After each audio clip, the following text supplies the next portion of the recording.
Hello students, तो बेटा आज का अपना टॉपिक है nomenclature system of carbon compounds. ठीक है, अब जो भी कार्बन कंपाउंड्स हैं उनको अभी आपको क्या करना है, नाम देना है। ठीक है, इसके पहले तक अपन ने क्या पढ़ा, होमोलॉगस सीरीज पढ़ा, उसके पहले फंक्शनल ग्रुप पढ़ा, ये सब अपन ने देखा है। अब जो भी फंक्शनल ग्रुप होमोलॉगस सीरीज से जो आपको कंपाउंड मिलेंगे, जो कार्बन कंपाउंड्स होंगे, उनका आपको नाम देना है। तो नाम कैसे करेंगे, ठीक है ना।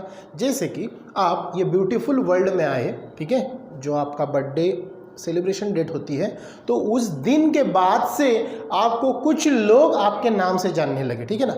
उसमें भी ऐसे कुछ बच्चों के दो नाम्स होंगे कि जो लिमिटेड लोगों को पता होगा, जैसे बाल्या, बाली, बंटी, XYZ जो भी है ना। तो वो जो नेम है वो लिमिटेड लोगों के लिए पता होता है। और लेकिन ऐसा ही कुछ नेम होता है ऑन अटेंडेंस, ऑन रोल और स्कूल ऑफ अटेंडेंस, वहाँ पे वो नाम से आपको सभी लोग आइडेंटिफाई करते हैं। इवन आपके आधार कार्ड में भी वही नाम होता है कि नहीं।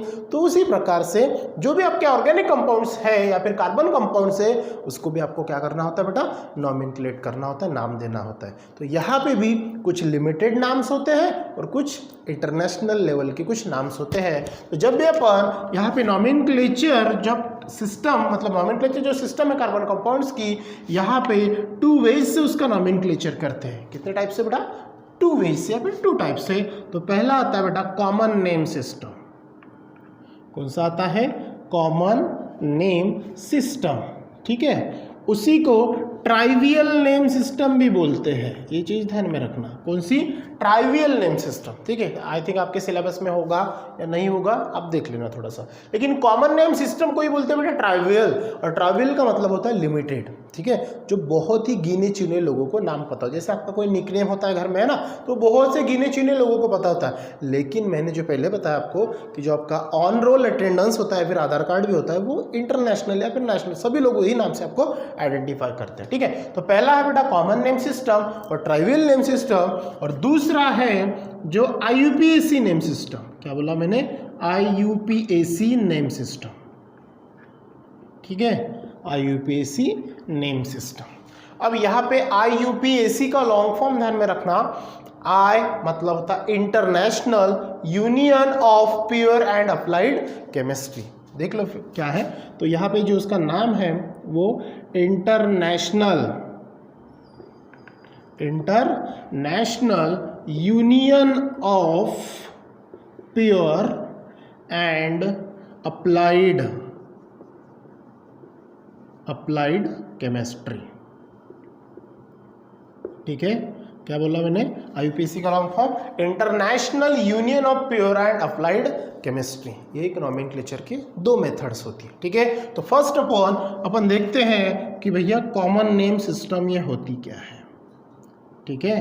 क्या बोला मैंने, कॉमन नेम ये सिस्टम होती क्या है, ठीक है। जब भी अपन कॉमन नेम ये सिस्टम जब भी यूटिलाइज करते हैं अबाउट कार्बन कंपाउंड्स, तो वहां पे आपको यूज प्रीफिक्स करना होता है। क्या बोला मैंने, यूज प्रीफिक्स, किसके अंदर में, कॉमन नेम सिस्टम के अंदर में। जब भी अपन कॉमन नेम से किसी कार्बन कंपाउंड्स को अगर अपन नाम देते हैं, तो आपको ये यूज प्रीफिक्स करना होता है। अब आपने पढ़ा होगा इंग्लिश ग्रामर में, आपको आता है कि प्रीफिक्स क्या होता है, सफिक्स क्या होता है। प्रीफिक्स मतलब ऐसा होता है जो रूट वर्ड के पहले आता है, जो बिफोर लगता है, ठीक है, उसको बोलते हैं अपन प्रीफिक्स। और सफिक्स क्या होता है, जो रूट वर्ड के पीछे में ऐड होता है, फिर जो भी आपका वर्ड है उसके पीछे में जब ऐड होगा उसको बोलते हैं सफिक्स। तो यहाँ पे आपको प्रीफिक्स जो है ये कॉमन नेम सिस्टम में 3 टाइप्स के प्रीफिक्स आपको यूज करना होता है, जैसे कि फर्स्ट, सेकंड और थर्ड, ठीक है। 3 प्रीफिक्स। पहला यूज करना होता है बेटा आपका नॉर्मल, ठीक है। क्या यूज करना होता है, नॉर्मल, और इसको स्मॉल n से शो करते हैं। क्या करते हैं, नॉर्मल, ये प्रीफिक्स यूज होता है और स्मॉल n से शो करते हैं। दूसरा आता है बेटा आइसो, और तीसरा आता है नियो, ठीक है। या फिर इसको स्मॉल NEO भी लिखा तो भी चलता है, ठीक है। तो कितने प्रीफिक्स यूज होते हैं कॉमन नेम सिस्टम में, 3 प्रीफिक्स। पहला नॉर्मल, जिसको स्मॉल n से, आइसो को कभी कभार स्मॉल I से भी शो करते हैं, लेकिन अपन आइसो वर्ड लिखते हैं, और नियो जो है वो नियो ही वर्ड से ये लिखा जाता है, ठीक है। अब ये प्रीफिक्स होते क्या है, इसका यूटिलाइजेशन कैसे होता है, ये 1 बाय 1 अपन देखते हैं। प्रीफिक्स तो समझ में आ गया। तो सबसे पहला देखते बेटा अपन नॉर्मल, ठीक है, जिसको स्मॉल n से शो करते हैं। ठीक है। अब कॉमन नेम, अगर आपको किसी भी ऑर्गेनिक कंपाउंड्स का अगर क्या करना है बेटा, नाम देना है, तो वहाँ पे आपको ये रूल्स जो है कॉमन नेम के या फिर प्रीफिक्स जिसको बोल सकते हैं वो यूज़ करना होता है, ठीक है। अब जो पहला टाइप्स है आपका कौन सा, नॉर्मल, तो यहाँ पे पॉइंट जो भी मैं आपको लिख के देता हूँ वो ध्यान में रखना, ठीक है। वहाँ पे ये होता क्या है, तो सबसे पहले ये जो नॉर्मल अपन कब यूज़ करेंगे, जब अपन क्या करेंगे, वहाँ पे कोई भी स्ट्रेट चेन हो, क्या बोला मैंने, कोई भी क्या हो, स्ट्रेट चेन हो, तब वहाँ पे आपको एन यूज़ करना पड़ेगा, ठीक है। तो सबसे पहले क्या देखेंगे अपन, स्ट्रेट चेन, वो कैसा होना चाहिए स्ट्रक्चर आपका, स्ट्रेट चेन होना पड़ेगा। वहाँ पे अटेन 3 कार्बन और तीसरा स्मॉल एन यूज़ करना, स्मॉल एन यूज़ करना जब भी अपन उसको नाम देंगे, ठीक है। अब ये तीनों पॉइंट ध्यान में रखना बहुत इजी है। क्या बताया मैंने, स्ट्रेट चेन होना चाहिए, साथ में अटेंड 3 कार्बन होना चाहिए और स्मॉल एन यूज़ करना, ठीक है। फिर एक आएगा कि सर ये होगा कैसे, चलो एग्जांपल से देखते हैं अपन फट्टा से, बहुत इजी है, ठीक है।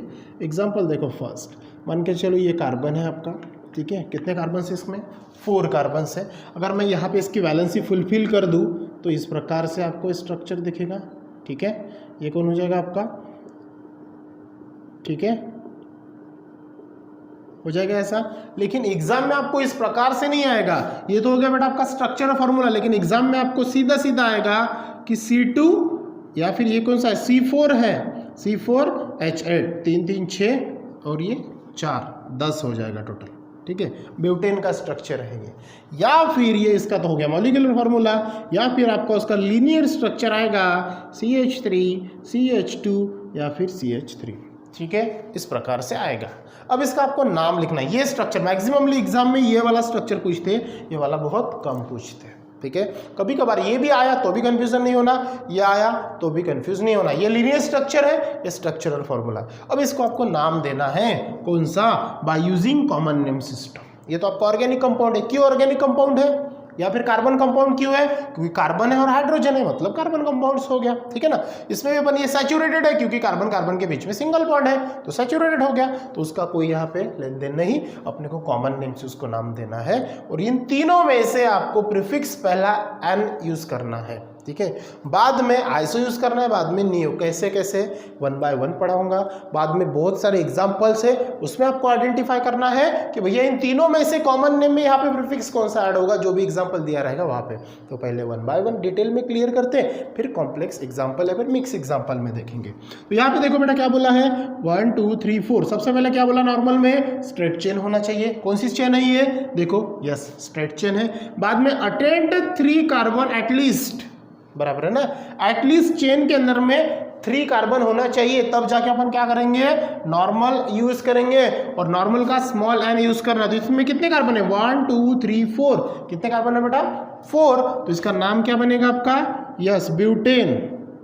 क्या नाम बनेगा, ब्यूटेन ना, 1 2 3 4 वाला ब्यूटेन। फिर इसके सामने 4 कार्बन है, एटलीस्ट क्या बोला है उसने, 3 कार्बन तो भी होना जरूरी है, तो ये बन जाएगा इसके सामने एन डैश। बिल्कुल इजी है, पेरेंट नेम लिख दो और एन डैश लिख दो, खत्म करो। समझ में ये बात, बहुत इजी है, ठीक है। चलो दूसरा एग्जांपल देखते हैं।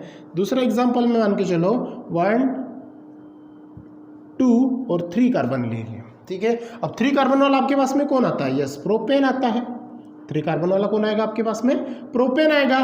तो रूल क्या बोलता है, कम से कम चेन के अंदर में 3 कार्बन होना चाहिए। तो प्रोपेन अगर है, आपका पेरेंट्स नेम लिख लो और उसके सामने एन डैश लगा दो, फिनिश। कॉमन नेम भी कुछ नहीं करना है, स्ट्रेट चेन है, जितने कार्बन है पेरेंट नेम लिख लो और वो कर दो, ठीक है। तो ये बन जाएगा आपका, अगर मैं इसका स्ट्रक्चर बनाऊं तो ये क्या बन जाएगा, CH3, ये बन जाएगा CH2 और ये बन जाएगा CH3, प्रोपेन।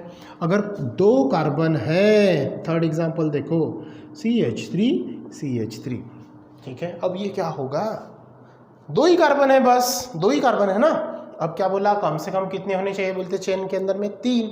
अब 2 है तो क्या करेंगे, सिंपल सा उसका नाम लिखेंगे इथेन। सिंपल सा क्या नाम लिखेंगे उसका, इथेन। इसके सामने एन लिखने की जरूरत नहीं है, ठीक है। अगर आपने लिखा भी कोई प्रॉब्लम नहीं, गॉट द पॉइंट। 3 या फिर 3 से ज़्यादा है तो आपको नॉर्मली प्रीफिक्स यूज़ करना पड़ता है इन कॉमन नेम सिस्टम। समझ में आया? चलो फोर्थ एग्जाम्पल फट से अगर मैं देख लूँ तो क्या हो जाएगा, 1 2 3 4 5 6 कितने कार्बन है भी यहाँ पे, 1 2 3 4 5 6 कार्बन है। तो 6 वाला कौन है आपका, यस हेक्सेन है कि नहीं है? तो 6 कार्बन हेक्सेन है, सभी की स्ट्रेट चेन है, कॉमन नेम, तो ये बन जाएगा आपका एन हेक्सेन, नॉर्मल हेक्सेन बन जाएगा। सभी के सभी ऐसे 7 है तो normal heptane, normal octane, normal nonane, normal decane. तो ये जिसके आगे के जो है 7 टू ऑनवर्ड्स 10 तक के, तो वो होमवर्क के तौर पे आप अपने कंप्लीट कर लेना। ठीक है, तो समझ में आया क्या करना है? यूज प्रीफिक्स नॉर्मल कब यूज करना है, जब वो चेन स्ट्रेट हो, एटलीस्ट कम से कम 3 कार्बन हो और वहां पे एन जो है वो स्मॉल एन यूज करना है। कैपिटल एन लिखा तो बेटा वो क्या हो जाएगा आपका, रॉन्ग हो जाएगा। ठीक है, ठीक है, तो यहाँ पे ये आपका नॉर्मल जो प्रीफिक्स है वो कंप्लीट होता है। यहाँ पे मैं कुछ होमवर्क्स आपको दे देता हूँ ताकि आप वो कंप्लीट कर लो घर पे। ठीक है, जैसे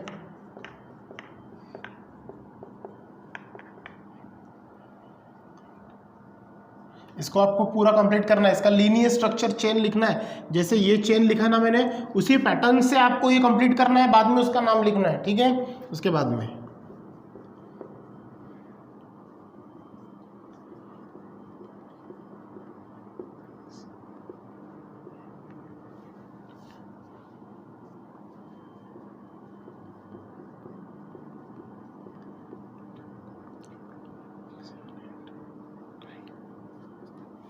ठीक है, तो इसमें देख लो आप कितने कितने कार्बन्स है। वहां पे ये चेन का सहारा लेके आपको ये पैटर्न में पहले चेन लिखना है, बाद में प्रीफिक्स नॉर्मल यूज करके आपको उसके नीचे उसका नाम लिखना है। ठीक है, अब नेक्स्ट क्लास में अपन बेटा आइसो और नियो क्या होता है वो देखेंगे। ठीक है, सो थैंक यू।